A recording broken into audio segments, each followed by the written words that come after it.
السلام عليكم ورحمة الله وبركاته ودنا يتكبراتو يا الفاروق إسلاميك سنتر تكتاتوج بالله فقاد زاري باترو يمنايو ሁለተኛውን የእስልምና መሰረት ይሆናል ረሱል አለይሂ ሰላቱ ወሰለም ሐዲታቸው ላይ እንደተናገሩት ቡንያ الاسلام على 5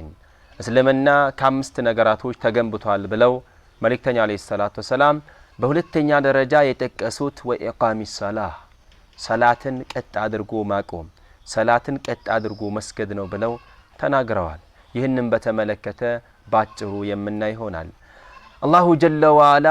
የአምስት ወቅት ሰላትን ጠብቆ መስገድ በእያንዳንዳችን ላይ ግዴታ እንደሆነ እንዲህ ይለናል يقول الله جل وعلا الله بتكبر القرآن እንዲህ ይላል إن الصلاة كانت على المؤمنين كتابا موقوتا صلاة እኮ ብሎ ማለት በሙእሚኖች ላይ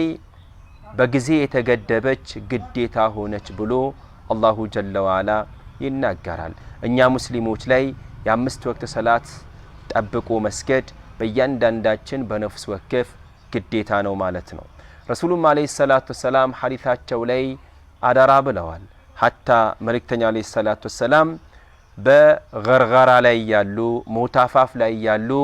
አደራ ካሉባቸው ነገራቶች አንዱ ምንድነው እሱ ሰላት ነው الصلاة الصلاة الصلاة يالو ነው የሞቱት መልእክተኛ አለይሂ ሰላቱ ወሰለም الصلاة الصلاة الصلاة وما ملكت ايمانكم የሰላትን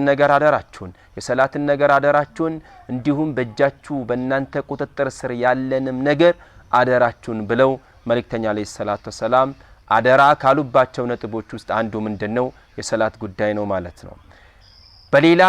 ንግግራቸው መልእክተኛ አለይሂ ሰላቱ ወሰለም العهد الذي بيننا وبينهم الصلاة فمن تركها فقد كفر በእኛና በካፊሮች መካከል ያለው ልዩነት ሰላት ነው ይላሉ መልእክተኛ አለይሂ ሰላቱ ወሰለም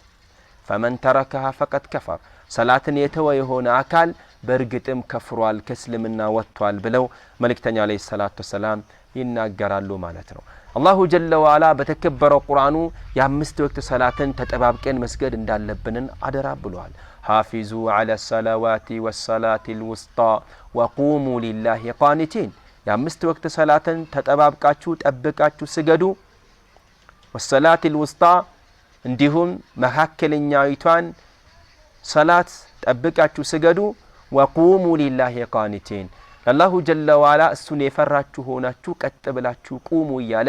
አላሁ ጀለ ወዐላ ይናገራል ማለት ነው ስለዚህ የአምስት ወቅት ሰላታችንን ጠብቀንና ተጠባብቀን እየሰገድን ነው ወይ